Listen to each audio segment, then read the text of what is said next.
Hello world, I'm Sharmon Jarmon, also known as SharmonXO, and I would love to share my journey to Cape Town, South Africa with you. So before I get too deep into the trip, I want to start off with me. I'm SharmonXO, a member of Body Confidence for Queens dance troupe in Chicago, Illinois, and I've been a part of the team for about almost 3 years now. And on my journey in this burlesque world, I've always wanted to compete and be a part of something bigger than myself, bigger than the stages of Chicago. And being a burlesque performer and performing artist has always been a big, big dream for me. So now that I've gotten a good almost 2 years in, I wanted to challenge myself and do something new. So all of last year, I was applying to different gigs and different opportunities. And the cool thing about my team is the Body Confidence for Queens are always sending each other booking opportunities or competition links. And so around this time, it was about fall of last year, fall of 2023. I would say about October-ish, Casmo Universe, who was on the team, shared a link with us, and she's like, hey, you guys, this is a burlesque competition in South Africa. I can't go, but maybe you can, so you should apply. And I've never been to South Africa. I have been to Egypt, but South Africa specifically, I haven't been to that region of the continent. So I was just curious, like, hey, I wonder if, I have what it takes to compete, what it takes to be a part of this competition. So let me just try. And I submitted a video to Baby Grand Burlesque. And last year was their 6th annual Burlesque Festival. So it's still a little new, but it has enough weight in the burlesque community where they've had all kinds of performing artists perform there. And it's a true representation of the burlesque scene in Cape Town. So I was just like, you know what? Let me just try. And so I submitted, and I'm so glad I did, because literally the next month I received my email saying, hey, you've been chosen as a competitor in our debutante ball. The debutante ball is specifically for newer burlesque performers, anybody who has not done burlesque past 3-year mark, and those who maybe haven't even competed before in a competition. This was their opportunity to apply and be a part of the competition. It was a 2-part competition for newbies, and then the second half were for more veteran, seasoned performers. And so I was chosen to be a debutante and to be in the debutante ball against 8 other contestants. And so I was like, oh my God, I have to do this. So I wasn't sure how I was going to pay for it, because again, this is December, it's holiday season, it's right after Thanksgiving. It's also my birthday month. So it was just a lot happening in December, and I wasn't sure if I was able to go. So I fundraised, I put it out there to my fans, to my friends, to my family. Hey, this is something I really, really want to do. I just want to try. I want to at least give myself the benefit of the doubt and the chance to see if I have what it takes to continue to be the burlesque performer I see myself to be. I see myself to be flourishing, to be, title after title, gaining new spaces and new abilities in different countries and different cities. I didn't want to just be a Chicago burlesque artist. So I put myself out there, raised enough to, get the plane ticket to go.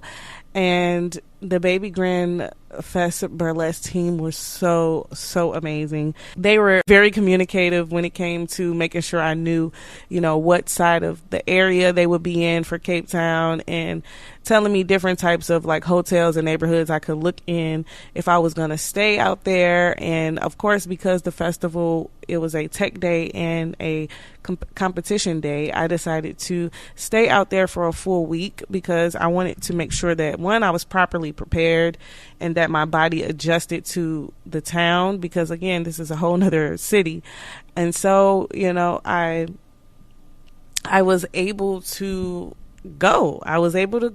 Got on the plane, and prior to me going, I wasn't sure about hotels yet. I was like, man, can I also afford a hotel for 7 days? And so I contacted the Burlesque Festival team and I said, hey, if I come out there, I maybe only be able to stay for a few days based off budget and so on and so forth. And so as we got closer to the festival, a few people dropped out that were sponsored by the festival. And so because of the distance I was coming and, coming from a whole different country, the Burlesque team was like, hey, you are our first international performer for the debutante ball. We will be open to sponsoring your hotel if you're guaranteed, for sure going to come here.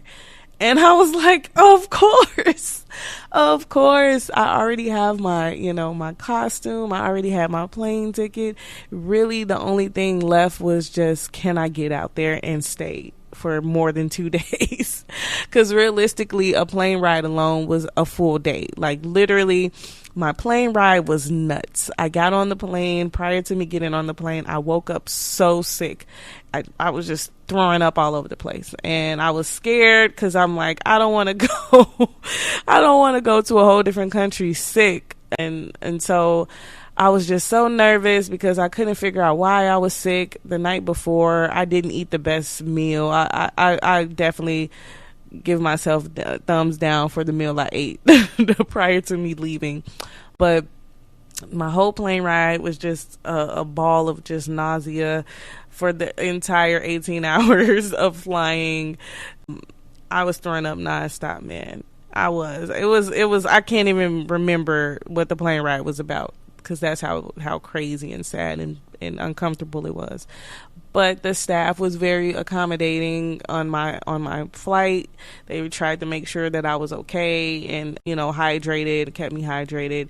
And also they provided a wheelchair for me when I got to the airport. So that definitely helped so much. So thank you to Cape Town for holding me down.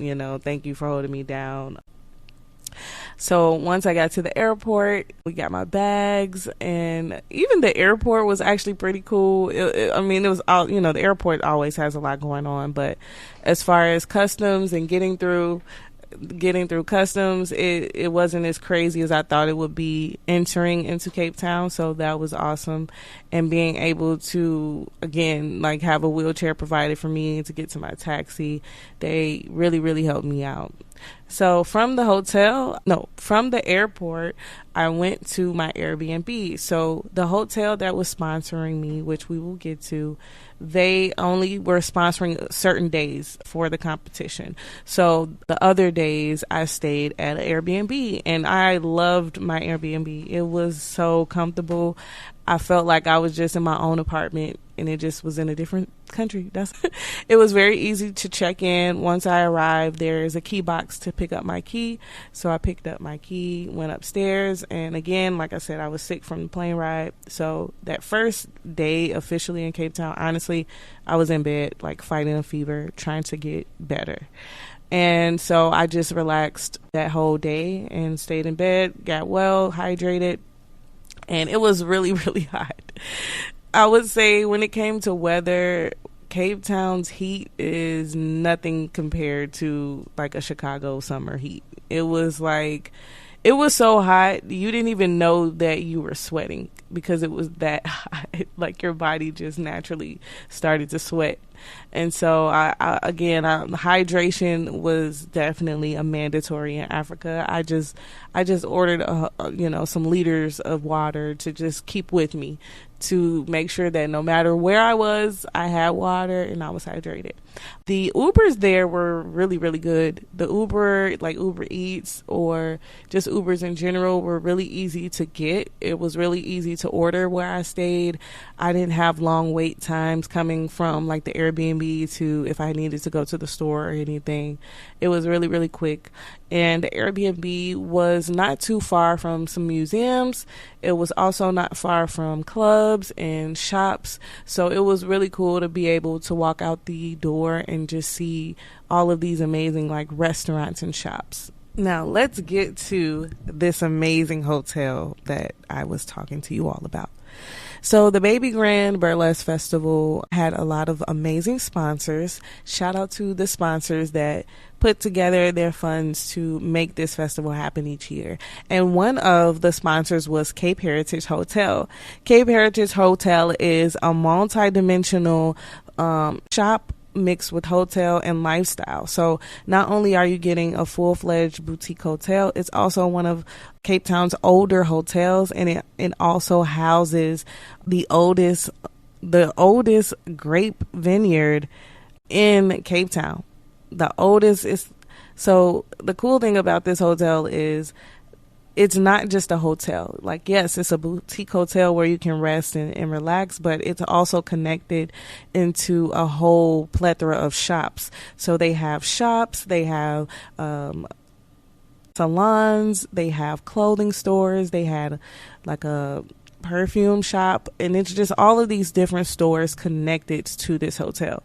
So the cool thing about the hotel is it's like a home away from home, but if you're not sure about going to the mall or you're not big on big crowds, it's a perfect shopping area, also eating area. If you are like, man, I'm hungry, I want some food, but the hotel kitchen is closed, this is a space where you can go into any restaurant from sushi to barbecue to burgers. Everything was like right there. So that was actually pretty cool. Cape Heritage is located on 90 Bree Street, Cape Town's city center. And again, this is one of those hotels where if you love a good continental breakfast, morning breakfast, they have complimentary breakfast every morning starting at 7 a.m. until about 10 a.m. And it's right in their courtyard. The courtyard isn't closed off though, so I would say weather-wise, it's really good on a nice summer breezy day or sunny day. And in December, funny enough, it's summer there. So it wasn't cold for me in December, which I was excited about. And the weather was really nice. It rained a little bit, but it wasn't raining often, which I loved. So I stayed for a week and I was able to see the weather change. So I saw a good sunny day. I saw a windy day, which was like my last day. We'll get to that. But for the most part, it was warm. It was, of course, windy because of the ocean and because of the mountains. It was like, depending on what area of the city you were in, it could be really windy. So just keep that in mind. So back to this hotel, I stayed and roomed with one of my fave burlesque performers of all time. And also I see her as an auntie, but I got to room with Shimmy Laroux, the legendary Shimmy Laroux.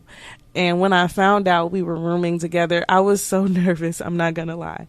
I didn't know what to expect. I didn't know, her style of relaxing and living because, when you're rooming with someone, especially at a hotel, it could go a lot of ways. You never know how somebody sleeps, how, if they like noise or not. I feel like for me, for the most part, I'm a pretty middle neutral person. Like, I'm not a loud person, but I'm not quiet either. So I try to be mindful, especially when I'm rooming with another person. Like, if I do have some music on or TV on, trying not to have it too loud. But honestly, I was exploring Cape Town so much, I barely was in my room. Plus, again, we were there for a festival, so we did have certain days where there were things we were doing with other performers, such as like we had a really dope meet and greet. And this meet and greet, we got to meet all of the contestants for the festival as well as the Baby Grand Burlesque team. So this was fun. We were at the Armchair. It's a theater-like bar, and so it's like 2 levels. It also had a tattoo shop connected, which was pretty dope. But it's 2 levels, and they had this cool courtyard section where you can smoke, you can grab a drink, and then in the back was a theater. So in the back, the performers who weren't performing necessarily in the festival, but are burlesque or drag performers in Cape Town, they got to perform for us. And I was excited because I'm from Chicago, and to be in a whole different country, let alone city, to see how they get down in their city was really cool. And it was cool to see the types of music they picked to do their performances, the costumes. Like, I legit was throwing dollars. Like, I was like, how can I not tip y'all? This is amazing. And it felt like home. It felt like being at a good show at home. And I just was in, again, another land where different language was spoken. And so after the meet and greet, we had some fun. We still had to have fun. Like, even though it's a competition happening, you can still have fun. And so there was karaoke night. It was karaoke night. And a lot of the dancers, like, signed up. I was one of them. Shout out to Reign Supreme. Reign Supreme is from New York. And she shocked me. I didn't know she could sing that amazing. She really did shock me. And she was like, come on, we got to sign up. So I signed up. I did Lauryn Hill. I did terribly in my opinion, but everybody knew the song. So they made it easy and made it seem like I was doing a good job. But personally, I was not. But I still had fun. And so that was kind of like the first few days that we had for this amazing event. And I forgot to talk about my birthday boat trip. Okay, so the day after I got here, and again, I was sick that first few days, so I would say this was about almost day 3, going into day 3, and I'm like, all right, I bought this ticket to this boat tour. I wasn't sure if I was still nauseous, too nauseous to go, but I felt up for it. I felt like my energy was a little bit back. And I was at least able to stand up, because at first I wasn't able to stand. I had to just lay down most of the time. So I was like, you know what? I'm going to go. I'm just going to go. And if I feel sick, I'll just sit on the bottom of the boat. And so I went, almost got lost, because I will say when you get to the pier reminded me of kind of similar to Chicago's Navy Pier. Like, it's like this dock area that you have shops, there's malls, a lot of tourist attractions, and so many different boat tours. So the first thing was trying to get to the dock first and get to the dock on time, because, again, I'm not from there and I underestimated traffic. I didn't think that through. I was like, this is in like 5 p.m. If I leave at like 4, which was an hour, because the actual dock was about 10-15 minutes from my hotel. So we had to be there by 4:30 to board. And so I'm like, if I leave at 4, I should be good. That's a good hour. No, that was the worst idea. I should have left at like 3:30, because apparently everybody gets off work at 5 in Cape Town, or, between like 4 and 5. So it was actually rush hour traffic. And I almost didn't make it, but I made it just in time to get on the boat. And I'm so glad I did, because it was the best boat ride. It was so fun. I took a lot of cool pictures, met some cool people. They had music, and they had a cool photographer there to take pictures of you if you wanted. And we got to see the mountains and just see a part of the town, but in the ocean view. So that was really cool to get like a sneak preview of the city, because this at this point was like my technically my first day exploring the city. So to see it in like that format on a cool boat with some cool people. And just because it was my birthday, of course, people was like, here's some drinks. So we got some free champagne with our ticket, but also people did give me drinks for my birthday. So that was pretty cool. I like that. And so, funny enough, this cool couple on the boat was like, hey, do you want to go to dinner? Let's celebrate your birthday. And I was like, what? Are you serious? They was like, yeah, we have to show you Cape Town. We have to show you some hospitality.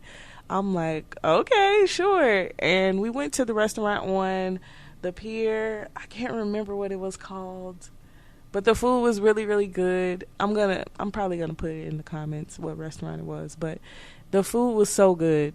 It really, really was good. And I was nervous at first. Again, I didn't want to get sick again, so I'm like, I don't know what to order. So I kept it safe, ordered some fish, ordered some veggies like potatoes. And that was that. You know, the night ended how it did.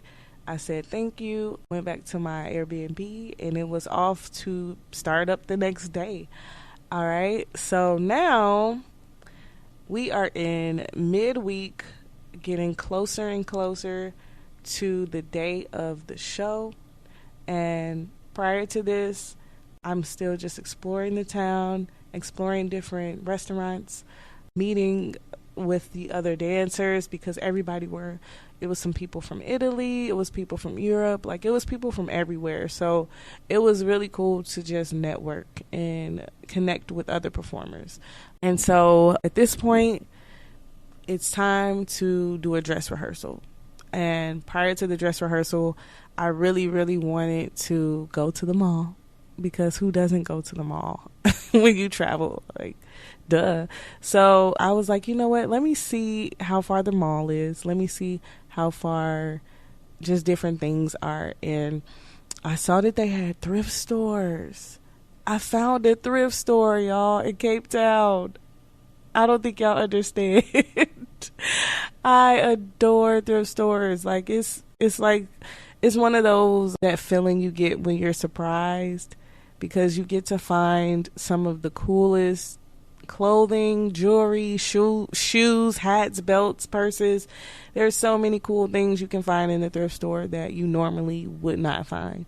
So it was dope to go into this place and see the fashion of Africa, first of all, because I feel like there's a big misconception about how African people dress. So to see like modern day African clothing, from jeans to dresses, there were like local fashion looks that were in the thrift store. So I guess like boutiques from Africa donated or gave these clothes to the thrift store. So you got to actually dress in original clothing on top of course, things that are just commercial based.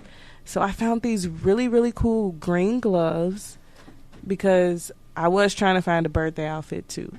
I had to find multiple birthday outfits, because how can I not have more than one outfit for my birthday? So I found these really cool gold and green gloves. They were like metallic. And I found this really, really pretty green dress. And also found like this gold skirt and just a whole bunch of cool stuff. And I found my birthday outfit.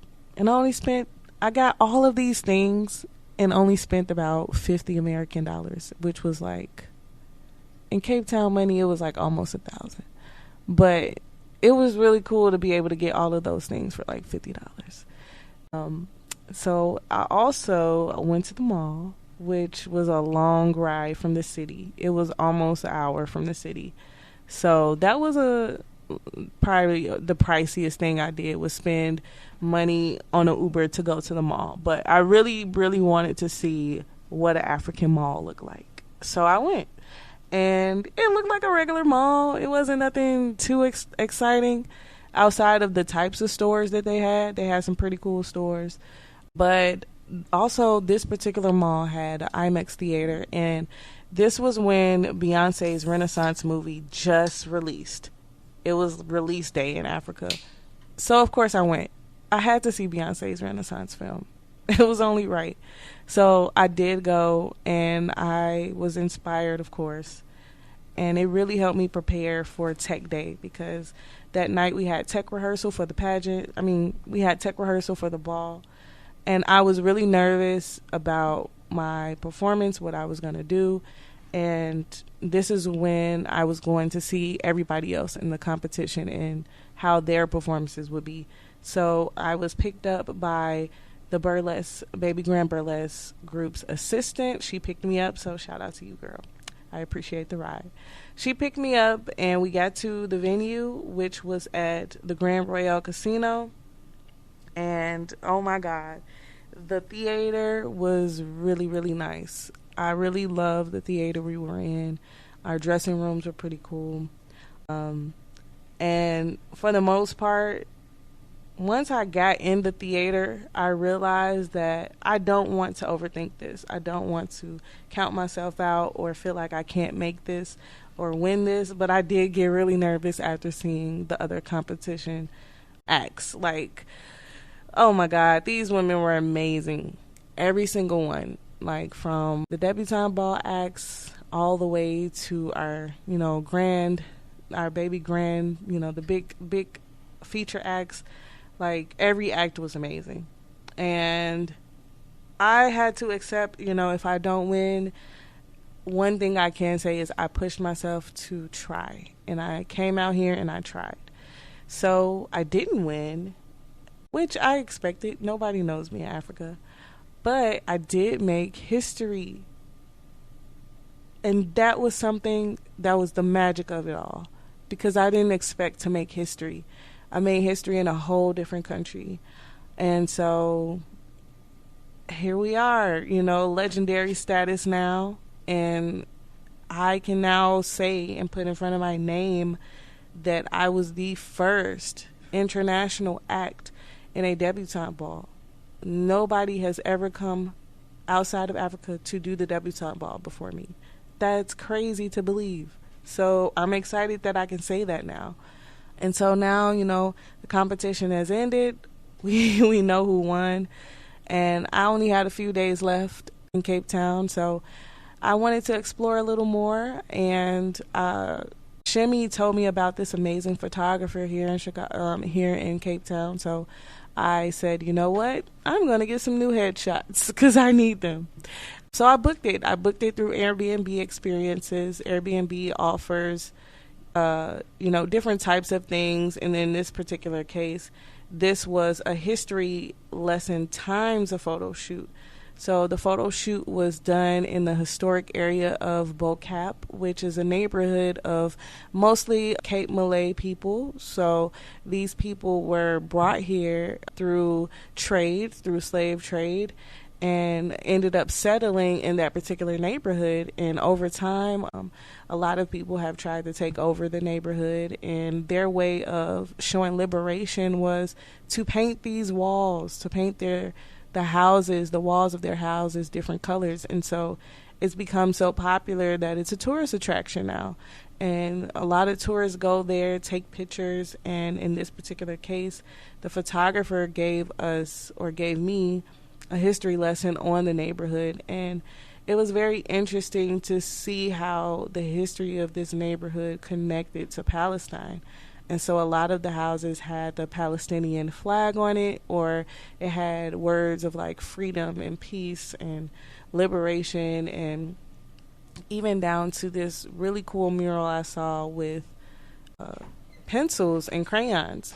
And so the photographer explained to me that there was actually during apartheid a hair test where they took pencils and they put the pencils in people's hair to see how nappy or straight their hair was. And if the pencil didn't fall out of their hair, they were considered to be colored.